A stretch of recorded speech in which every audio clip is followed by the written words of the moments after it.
కలిసి ఉండడానికి చాలా ప్రయత్నించాం, కానీ సెట్ అవ్వలేదు. మేమిద్దరం విడిపోవాలనుకుంటున్నాం. సో మా డెసిషన్ని, మేము తీసుకున్న నిర్ణయాన్ని గౌరవించి సో మాకు ఈ టైంలో మద్దతుగా నిలుస్తారని కోరుకుంటున్నామని హార్దిక్ పాండ్యా సోషల్ మీడియాలో పోస్ట్ పెట్టాడు. నటాషా, హార్దిక్ పాండ్యా డేటింగ్ చేసుకుని, ప్రేమించుకొని ఫుల్గా తిరిగిన తర్వాత పెళ్లి చేసుకున్నారు. ఓ బొడ్డోడు పుట్టాడు, 4 సంవత్సరాలు అయింది. కట్ చేస్తే సోషల్ మీడియాలో విడిపోతున్నామని పోస్ట్ పెట్టారు. ఇప్పుడు దీనంతటికీ కారణం ఏంటి అంటే, జనం అనేది ఏంటి, గోల్డ్ డిగ్గింగ్. గోల్డ్ డిగ్గింగ్ అంటే బాగా పలుకుబడి ఉన్నోడిని, మంచి పేరు ఉన్నోడిని, లగ్జరీ లైఫ్ ఉన్నోడిని, డబ్బు ఉన్నోడిని చూడడం, ఆడిని ప్రేమించడం, పెళ్లి చేసుకోవడం, ఆడితో పిల్లల్ని కనడం, కొన్నాళ్ళ తర్వాత విడిపోదాం అనే ఒక కాన్ఫ్లిక్ట్ క్రియేట్ చేసి విడిపోయి అతనికి ఉండే ఆస్తిలో 70% ఆస్తిని తీసుకుని వెళ్ళిపోవడం జీవితంలో నుంచి. ఇది గోల్డ్ డిగ్గింగ్ అంట. ఇది వేరే దేశాల్లో ఉంది. దరిద్రం ఏంటంటే ప్రస్తుతం మన దేశంలోకి ఎంటర్ అయిందనమాట. సో ఇప్పుడు Natasha, Hardik Pandya gold digging వాళ్ళు విడిపోయారా, లేదంటే ఇంకో దాని వాళ్ళు విడిపోయారా అనేది పక్కన పెడితే విడిపోయారు. ఇప్పుడు డ్యామేజ్ జరిగింది ఎవరికి? ఎవరికే కాదు. ఆ బొడ్డోడు ఉన్నాడు కదా, అగస్త్య, ఆడికనమాట. ఓకే, ఆడు రిచ్ కిడ్ కాబట్టి అమ్మా బాబులు ఇద్దరు చెరుకు కొంత ఇస్తారు కాబట్టి ఆడు ఏదోలా హ్యాపీగా వేరే కంట్రీలోనో, లేదంటే ఆ నటాషా అనే అమ్మాయిది సెర్బియన్ కంట్రీ కాబట్టి అక్కడికి వెళ్ళో హ్యాపీగా బ్రతికేస్తాడు. కానీ ఇలాంటి దరిద్రాలు మిడిల్ క్లాస్ ఫ్యామిలీలో, అబోవ్ మిడిల్ క్లాస్లో కూడా ఎక్కువగా జరుగుతున్నాయి ఈ మధ్యన. విడాకులు. అసలు నీకు పెళ్ళంటే ఒక నమ్మకం ఉండి, పెళ్ళంటే ఇంట్రెస్ట్ ఉండి, ఏదేమైనా సరే కలకాలం మేము కలిసే బ్రతుకుతాం అనే ఒక నిర్ణయం తీసుకోగలిగే దమ్ము ఉంటేనే పెళ్ళిళ్ళు చేసుకోండి. మా అమ్మా నాన్నలకు కంగారు పెట్టేస్తున్నారు, మా ఎదురింటి వాళ్ళు ఇంకా నాకు పెళ్ళి అవ్వలేదని ఫీల్ అవుతున్నారు, లేదంటే అయ్యబాబోయ్ పెళ్ళి కాకపోతే నన్ను తేడా అనుకుంటారేమో, అయ్యబాబా అసలు పెళ్ళి అవ్వకపోతే ఇంక మనం మొగోడమే కాదు అనుకునే రేంజ్ శపథాలతో మాత్రం పెళ్ళిళ్ళు చేసుకోకండి. నేనే చాలామందిని చూశాను పిల్లలు పుట్టిన తర్వాత విడిపోయిన వాళ్ళని. మీ మోజులు తీరేదాకా, మీకు ఒకళ్ళ మీద ఒకళ్ళ విరక్తి పుట్టేదాకా, మీ మధ్య నుండే అట్రాక్షన్ పోయే వరకు హ్యాపీగా ఫస్ట్ నైట్లు చేసేసుకుని టూర్లకి వెళ్ళిపోయి, ట్రిప్పులకి వెళ్ళిపోయి అన్నీ అయిపోయిన తర్వాత పిల్లలు పుడితే కానీ మీకు తెలియట్లేదా ఒకరికొకరు సెట్ అవ్వట్లేదని? మీరు హ్యాపీగానే విడిపోతున్నారు. తర్వాత నువ్వెవరినో తగులుకుంటావు, ఇద్దరు బాగానే ఉంటారు. కానీ మీ ఇద్దరి నుంచి పుట్టిన ఆడు ఎవడైతే ఉన్నాడో, మన మిడిల్ క్లాస్ లాంటి ఫ్యామిలీస్లో ఆడ అమ్మా నాన్న విడిపోయిన తర్వాత పెరుగుతాడు చూసావా, ఆ 6-7 సంవత్సరాలు ఏముండదు. ఆడు ఇప్పుడైతే మళ్ళీ మన ఏజ్కి వచ్చి ఒక నలుగురు ఫ్రెండ్స్ మధ్యలో హ్యాపీగా మాట్లాడడానికి కానీ, లేదంటే ఆడు ఒక లైఫ్ స్టార్ట్ చేయాలనుకున్నప్పుడు, పెళ్లి చేసుకోవాలనుకున్నప్పుడు కానీ, రే వాళ్ళ అమ్మ బాబులు ఎప్పుడూ విడిపోయారు, ఈ అమ్మాయి పుట్టగానే ఇప్పుడు ఆడికి పిల్లలంటే ఈడే రకం అంటారు అబ్బాయినైతే. అమ్మాయినైతే వాళ్ళ అమ్మ వాళ్ళ నాన్న ఎప్పుడు విడిపోయారంట, ఎందుకంటో అలాంటి ఫ్యామిలీతోనేమో ఈ పిల్ల ఎలా ఉంటుందో మనకేం తెలుసు, అందులోనే ఆడపిల్ల మనం ఏం అనలేం, రేపొద్దున ఏమన్నా చేసినా అంటారు. ఆ కర్మలన్నీ వాళ్ళు అనుభవిస్తారు పిల్లలు. మీ వల్ల మీరు బాగానే ఉంటారు. ఇంకో విషయం, రేపొద్దున్న పిల్లలు పుట్టేసి వాళ్ళు ఎక్కడెక్కడో సెటిల్ అయిపోయిన తర్వాత ఒకానొక రోజు చావాల్సిన పరిస్థితి వస్తుంది. అప్పుడు మన చేతిలో చెయ్యి వేసే ఏం కాదు పర్లేదు, ఆర్ఎంపీ వస్తున్నాడని, డాక్టర్ వస్తున్నాడని నేను మాట్లాడాను, ఏం కాదు, ఇగో పిల్లడు ఫోన్ చేశాను వచ్చేస్తాను, ఇంకో అమ్మాయికి ఫోన్ చేశాను అల్లుడిని తీసుకుని వస్తుందంట. ఇలాంటి కాన్వర్జేషన్, ఇలా మాట్లాడడానికి పక్కన ఒకడు ఎవడైనా ఉంటాడు అంటే ఆడు భర్త కానీ భార్య కానీ, ఇంకా ఎవ్వరూ మీతో పాటు ఉండరు. అలా ఉండాలి అంటే పెళ్ళి చేసుకుందాం, పెళ్ళి అనే కాన్సెప్ట్లోకి వెళ్దాం అనుకున్న ప్రతి ఒక్కళ్ళు మీ దరిద్రమైన ఫ్లాష్ బ్యాక్స్ని, మీ దరిద్రమైన ప్రేమ కథల్ని, మీ దరిద్రమైన యాటిట్యూడ్ని, ఈగోల్ని పక్కన పెట్టి పెళ్ళికి ముందే అన్నీ మాట్లాడుకుని, పెళ్ళి మీద 100% నమ్మకం ఉంది, ఒకళ్ళకొకళ్ళు రెస్పెక్ట్ ఇచ్చుకుంటాం, అడ్జస్ట్ అవుతాం. ముఖ్యంగా ఈ అడ్జస్ట్మెంట్ లేనిదే ఏది జరగదో అని నిర్ణయించుకున్న తర్వాతే పెళ్ళిళ్ళు చేసుకోండి. లేదనుకో డేటింగ్లు, ఊటీలు, ట్రిప్పులు ఇవన్నీ వేసుకుని హ్యాపీగా మీకు ఏదైతే ఇన్నర్ ఫీలింగ్స్, ఫిజికల్ ఫీలింగ్స్ ఉన్నాయో వాటి కోసం జీవితాంతం బ్రతికేసి మీ డబ్బులు, మీ ఎంజాయ్మెంట్ మీరు చేసి చచ్చిపోండి. అంతేగాని బై ప్రోడక్ట్లని అంటే పిల్లలు పుట్టేసిన తర్వాత, లేదంటే పిల్లలు ఒక ఏజ్కి అప్పుడప్పుడే 10th 9th వస్తున్నప్పుడు, లేదంటే పిల్లలు పెళ్ళిడికి వచ్చినప్పుడు ఇలాంటి టైంలో విడిపోయి ఎవడికి ఏ సందేశం ఇద్దామని మీరు మీ కొంపల్లో మీకు పడకపోతే ఎవడ పని ఆడు చూసుకుని ఒకరికొకరు రెస్పెక్ట్ ఇచ్చుకుని కలిసి ఉండాలి. అలా ఎలా కుదురుతుంది? నీకు మాకు పెళ్ళైన తర్వాతే తెలిసింది ఆడు అంతే అదవని, పెళ్ళైన తర్వాతే తెలిసింది అది అంత మొండిదని అని నువ్వు అనుకునేలా అయితే అలాంటి భయాలు నీకుంటే అసలు పెళ్ళి చేసుకోకు. ఆల్రెడీ చాలామంది విరక్త పుట్టేసి చాలామంది ఖాళీగా ఉంటున్నారు, చాలామంది మానేశారు. తెలుసున్న వాళ్ళని చేసుకోండి, తెలుసున్న వాళ్ళని చేసుకుంటే అసలు ఏ ఇబ్బంది ఉండదని మీరు భ్రమపడుతున్నారు. దరిద్రాలన్నీ తెలుసున్న వాళ్ళతోనే. ఎందుకంటే ఎప్పుడూ సైలెంట్గా నంగనాచిలో ఉండేవాళ్ళు ఎవరైతే ఉంటారో వాళ్ళే రిస్క్. ఎప్పుడైతే నోరు వేసుకుని లోడ వాగుతూ ఉంటాడో ఆడే తెంగరోడు.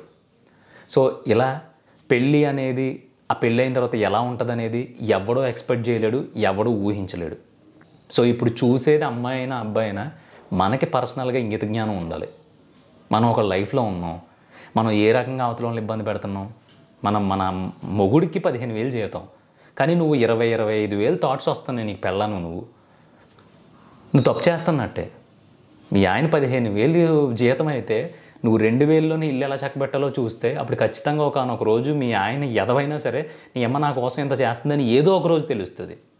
లేదు మా ఆవిడ నేను ఎంత తక్కువ సంపాదిస్తున్నా సరే మిగతా వాళ్ళందరూ బ్యూటీ పార్లర్లో నెయిల్ పాలిష్లు, లిప్స్టిక్లు, ఐలాజ్లు, మోకాల పైకి డ్రెస్సులు, పబ్బులు అంటున్నా సరే మా ఆవిడ ఇంకా నేను ఎంత కష్టపడుతున్నాను నా గురించి ఫీల్ అవుతుంది అనేలాంటి భార్య నీకు ఇంట్లో ఉంటే కనుక నువ్వు దయచేసి ఆవిడ కాలు పట్టేసుకుని ఆ కాలు కడిగేసి నీళ్ళు నెత్తి మీద జిమ్మేసుకున్నా తప్పులేదు. ఇవన్నీ మనం ఆలోచించుకుని మనతో పాటు లైఫ్ షేర్ చేసుకోవడానికి వాళ్ళ ఇంటిల్లిపాదని ఒక అమ్మాయి వదిలేసి వచ్చేసింది అన్నప్పుడు నువ్వు ఆ అమ్మాయి మీద ఖచ్చితంగా రెస్పాన్సిబిలిటీ పెట్టాలి, రెస్పాన్సిబుల్గా నువ్వు ఉండాలి. అలా కాదు ఇప్పుడు దాకా వాళ్ళ అమ్మా నాన్నలను చూసుకున్నాడు, ఇప్పుడు వాళ్ళ అమ్మా నాన్నలతో పాటు నన్ను బాగా చూసుకుంటున్నాడు, మా అమ్మా నాన్నలను కూడా బాగా చూసుకుంటున్నాడు అనేలాంటి మొగుడు నీకు దొరికితే కనుక దయచేసి ఇప్పుడు దాకా నువ్వేం చేసావు అనేది పక్కన పెడితే ఎక్కడి నుంచి అయినా సరే ఆయనకి సపోర్ట్ చేయి. నువ్వేం లక్షలు సంపాదించక్కల, ఆడ ఒక 5,000 నీ చేతిలో పెడితే నువ్వు 1,500 2,000 ఖర్చు పెట్టి ఇంకో 3,000 నువ్వు దాచి మీ ఆయన పరిస్థితి బాగాలేనప్పుడు ఆయన చేతిలో పెట్టావు అనుకో, ఇంకా నువ్వు ప్రపంచంలో ఎలిజబెత్ కంటే టాప్లో కనిపిస్తావు మీ ఆయనకి. సో ఇలాంటివి చాలా ఉంటాయి. కలిసి ఉండాలా, అసలు పెళ్లి చేసుకోవాలా వద్దా, పెళ్లి తర్వాత లైఫ్ ఎలా ఉంటుంది, పెళ్లి చేసుకున్న తర్వాత ఇప్పుడు ప్రజెంట్ మా ఆయన ఎలా ఉంటున్నాడు లేదంటే మా ఆవిడ ఎలా ఉంటుంది, నా వల్ల అవ్వట్లేదు అనుకుంటే అవి ఎవరి ఇండివిజువల్ లైఫ్ని బట్టి వాళ్ళకి వెళ్ళిపోతూ ఉంటుంది. పర్సనల్గా మనకి మనం ఎనాలిసిస్ చేసుకుని మనం ఎలా ఉంటే అంటే అవతల వాళ్ళు ఎలా ఉంటే మనకు నచ్చుతుందో ఫస్ట్ మనం అలా ఉండగలగాలి. మా ఆయన ఎలా ఉంటున్నాడు, ఇలా ఉంటే నాకు నచ్చట్లేదు అని నువ్వు అనుకున్నప్పుడు సో నువ్వెలా ఉంటున్నావు అనేది నువ్వు ఒకసారి ఆలోచించుకోవాలి కదా.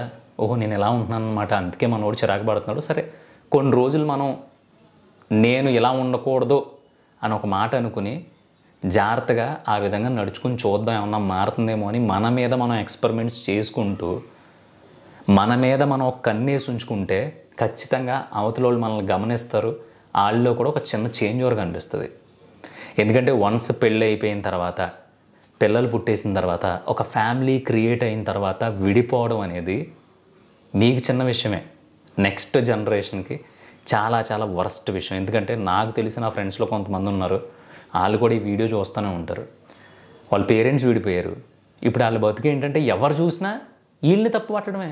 వాళ్ళ అమ్మ నాన్న విడిపోయారు, వీళ్ళు ఎలా ఉంటారో ఏంటో, వీళ్ళు ఎలా ఉంటారో ఏంటో, వీళ్ళు ఎలా ఉంటారంటే అసలు ఈడు చేసింది ఏముంది, వాళ్ళు కనేసారు, ఒళ్ళు కొవ్వి కుదిలేసి వెళ్ళిపోయారు. ఈడు హ్యాపీగా ఉన్నాడు, బాగా చదువుకున్నాడు, బాగా చదువుకున్న అమ్మాయి పెరిగి పెద్ద అయ్యారు, చాలా హానెస్ట్గా ఉన్నారు, సిన్సియర్ మెంటాలిటీ అంతా బాగుంది. కానీ వీళ్ళని ఎదవల్లా చూస్తున్నారు అందరూ. వాళ్ళు చేసిన తప్పే ఉంది. సో వాళ్ళు పడే ప్రతి బాధకి విడిపోయిన మీ ఇద్దరు జీవితాలు కూడా లాస్ట్లో చొక్కలు కనిపిస్తాయి అన్నమాట. చిన్నటి చెప్పాను కదా, చేతిలో చెయ్యేసి ఏం కాదు డాక్టర్ వస్తున్నాడు ఆగి ఎందుకు, నేను ఉన్నాను కదా మాట్లాడతాను కదా, నేను అటు బయలుదేరాడు కొడుకు వస్తున్నాడు కూతురు వస్తుందా అని చెప్పేసి ఒకళ్ళ చేతిలో ఒకళ్ళు వేసుకుని చచ్చిపోయే చివరన వినిపించే మాటలు ఏవైతే ఉంటాయో అవి భార్యాభర్తలే మాత్రమే. మీ ఇంటి చుట్టుపక్కల కూడా దగ్గరికి రాడు, మీ చుట్టం దగ్గరికి రాడు, అందరూ వచ్చి ఏడుస్తారు తప్ప అమ్మో చేయి పట్టుకుంటే ఏమన్నా మనకంటుకుంటేమో, లేదంటే భయం, రకరకాలతో కుమిలి చచ్చిపోకూడదు. మనకంటూ ఒకళ్ళు ఉండాలి. సావిత్రి లాంటి గారు ఆవిడే ఎంతో గొప్ప అందగత్తే, ఐశ్వర్యం ఉంది, మంచి యాటిట్యూడ్ ఉంది, ఆవిడంటే చాలామందికి అభిమానం. అయినా సరే ఆవిడ చివరికి హాస్పిటల్ వరండాలో ఎవరో లేకుండా కన్నుమూయాల్సి వచ్చింది. ఎందుకు? నా మనిషి నా మొగుడు, నా ఫ్యామిలీ, నా పిల్లలు అనే ఒక ఇది లేకపోవడం వల్ల, ఆ కుటుంబం అనే ఒక అట్మాస్ఫియర్ లేకపోవడం వల్ల ఆవిడ ఎంత పేరు తెచ్చుకుందో చివరికి అందరూ ఆవిడ మీద అంత జాలి చూపించారు. జాలి చూపించారు అంటేనే మనం సగం చచ్చిపోయినట్టు. ఎవరి జాలినో ఎప్పుడు ఎక్స్పెక్ట్ చేయకూడదు.